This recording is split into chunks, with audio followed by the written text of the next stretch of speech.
update toko emas yang udah saya jalanin selama 1 tahun. Kira-kira gimana pengalaman saya, rame atau enggak sih? Dan hal apa aja yang udah saya lakuin? Yuk sama-sama kita bahas, tonton video ini sampai habis ya.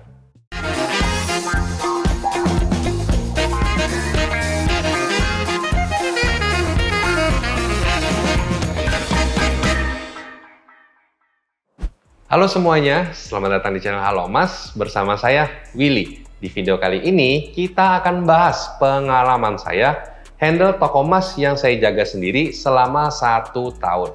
Tapi sebelum kita lanjut ke videonya, buat kalian yang belum subscribe, silahkan subscribe dulu ya channel ini dan nyalain lonceng notifikasinya supaya kalian gak ketinggalan update-update video terbaru dari channel ini.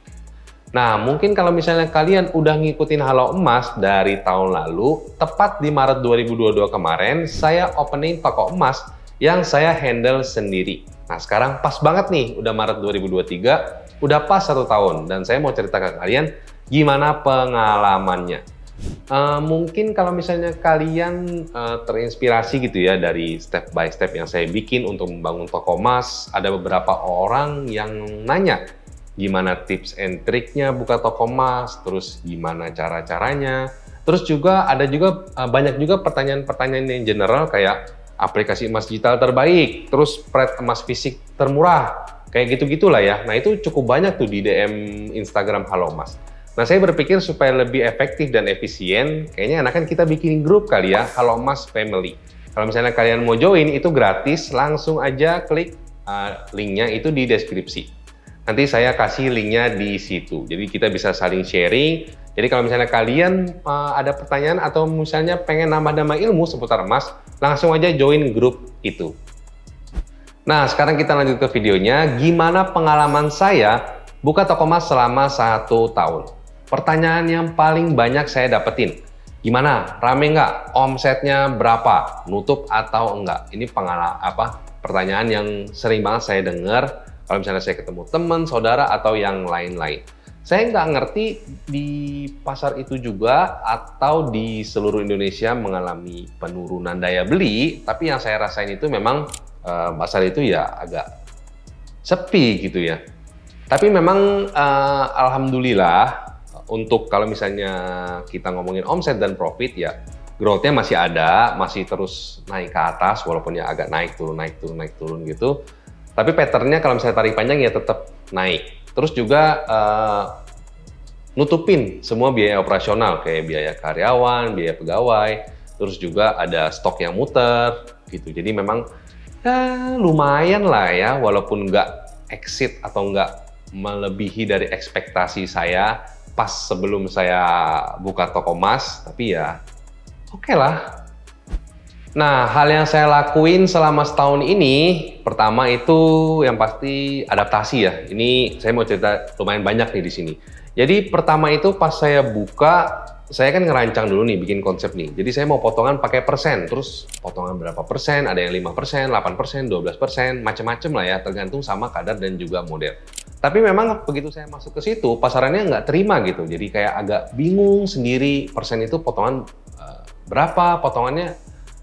Ya karena masyarakat situ nggak terbiasa gitu ya dengan persen. Akhirnya saya adaptasi dan coba untuk ganti ke potongan yang biasa gitu, 15.000, 20.000 atau 30.000 gitu. Jadi mungkin masyarakat lebih familiar dan lebih mau belanja karena nggak ngerasa aneh gitu ya. Jadi sama lah ya sama toko emas yang lain.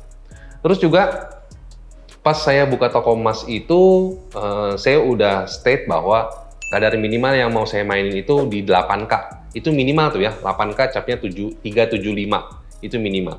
Tapi begitu saya buka di situ, pengalamannya 1 minggu, 2 minggu, kok banyak banget orang yang cari 6K gitu. Sedangkan kan memang udah dari cukup lama gitu ya, kayak udah 2 tahun atau 3 tahun saya nggak ambil barang 6K.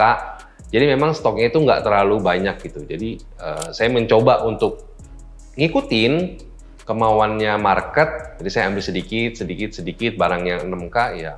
Alhamdulillah jalan sih. Jadi karena memang saya adaptasi itu mengubah potongan dan juga mengganti kadar yang saya mainin, jadi lebih bisa jalan gitulah ya, lebih bisa keluar masuk barangnya, lebih bisa menguntungkan jadinya.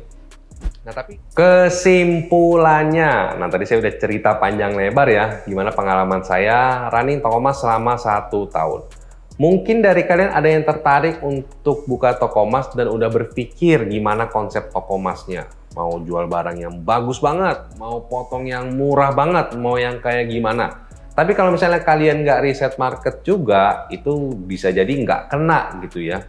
Barangnya nggak kena, sistem potongannya juga nggak kena, jadi alangkah baiknya kita juga riset pasaran maunya seperti apa, biasa dengan barang yang seperti apa, biasa dengan sistem potongan yang seperti apa, sehingga kalian bisa lebih membaur, bisa lebih gampang, karena misalnya nggak ada perbedaan gitu ya, customer juga nggak shock gitu, di toko sebelah kok gini, di toko sini kok gini, walaupun baru gitu.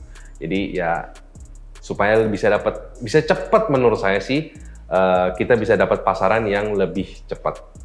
Nah, jadi gimana guys? Setelah kalian nonton video ini, apakah kalian dapat pencerahan dari pengalaman saya? Atau mungkin kalian masih ada bingung tentang hal-hal yang lain? Coba ya, tulis di kolom komentar. Tapi kalau misalnya mau yang interaksinya lebih cepat lagi, join aja grup Telegram Halo Emas Family. Nanti linknya ada di deskripsi. Silahkan join di situ dan tanya pertanyaan kalian. Oke guys, itu tadi video saya pengalaman buka toko emas selama 1 tahun.